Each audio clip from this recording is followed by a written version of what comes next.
रिया यार, इस बार घर की ईएमआई तुम पे कर दो। क्यों? मैं क्यों पे करूं? तुम्हारा काम है। अरे इस बार हाथ टाइट ज़्यादा है यार, तुम भर दो। और 2 महीने बाद है ना, गाड़ी की ईएमआई खत्म हो जाएगी, उसके बाद प्रॉब्लम नहीं होगी। तो मुझे एक बात बताओ, अगर सब कुछ मुझे ही करना है तो मुझे तुम्हारी क्या जरूरत है? क्या बोला? हाँ, अगर एक औरत को सब कुछ खुद से ही करना है तो उसे एक आदमी की जरूरत ही क्या है? अकेले नहीं रह लेगी वो। तुम सोच के बोल रही हो ना जो कुछ बोल रही हो। सोच समझ के ही बोल रही हूँ मैं। खुद का कमाती हूँ, खुद के खर्चे खुद उठाती हूँ। अगर तुम्हारे हिस्से के खर्चे भी मुझे ही उठाने पड़ेंगे तो फिर क्या करूँ तुम्हारा? अच्छा, ये बात है। मुझे बता ना, तुम्हें कितना टाइम हुआ है कमाते हुए? 1 साल से तो ज्यादा ही हो गया है। और इस टाइम में कितना पैसा कमाया तुमने? 7-8 लाख रुपए तो कमा ही लिए होंगे। और इन पैसों में से तुमने मुझ पे या इस घर में कितना पैसा खर्च किया? करती तो हूँ, वैसे एक एक चीज याद थोड़ी रखूंगी मैं। याद नहीं? चलो मैं याद दिलाता हूँ, बताना है। घर की ईएमआई पे करती हो, गाड़ी की ईएमआई पे करती हो, घर में राशन लाती हो, बिजली का बिल भरती हो, बच्चों की फीस भरती हो, मेड की सैलरी देती होगी। बताओ, कुछ तो करती होगी।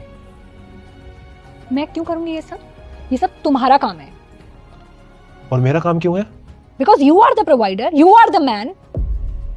अच्छा, मैं प्रोवाइडर हूँ, मैं तो मैन हूँ। अब तुम्हें जवाब तुम्हारी लैंग्वेज में ही देता हूँ। अगर तुम घर में एक पैसा खर्च कर नहीं सकती, घर का एक काम नहीं कर सकती, तुम खाना नहीं बना सकती, कपड़े नहीं धो सकती, बर्तन नहीं धो सकती, अरे यहाँ तक कि तुम मुझे एक गिलास पानी तक नहीं देती, बाकी सब तो छोड़ ही दो, तो मुझे तुम्हारी क्या जरूरत है?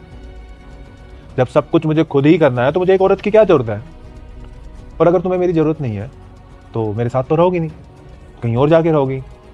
उसके लिए घर भी लेना पड़ेगा, उसका रेंट भी देना पड़ेगा, वहाँ का बिजली का बिल भी देना पड़ेगा, मेड लगाओगे उसकी भी सैलरी देनी पड़ेगी, राशन भी लाना पड़ेगा, कहीं आने जाने के लिए गाड़ी भी लेनी पड़ेगी, उसकी भी ईएमआई पे करोगी, खाना बनाने के लिए कुक भी रखना पड़ेगा, क्योंकि तुम तो खाना बनाती नहीं हो, तुमसे तो या तो ऑफिस का काम होगा या घर का, तो उसकी भी सैलरी देनी पड़ेगी। और अगर इन सब को मैं मिला दूँ ना, तो तुम्हारी सैलरी से भी बहुत ज़्यादा होता है ये। बाहर जाके रह लोगी, सब कुछ कर लोगी, लेकिन यहाँ साथ रह के थोड़ा सा भी नहीं करोगी। कितनी अच्छी सोच है ना तुम्हारी। तुम्हारा पैसा तुम्हारा, मेरा पैसा हमारा। तुमने 7 से 8 लाख रुपए कमाए हैं, और वो भी तब जब तुमने मुझे बोला मुझे पढ़ना है, मुझे एक कोर्स करना है, मैंने सब करवाया। जितना पैसा पार्ट 2 के लिए सब्सक्राइब कर लो।